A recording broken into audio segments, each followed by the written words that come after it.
I built my first computer when I was around 12 or 13, and really that interest started about 2 or 3 years earlier than that. We got our first family computer, and I was just fascinated by what it could do, and I started taking things apart and seeing how they worked.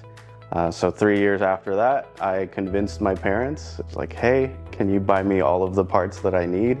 I want to build a computer. And they did.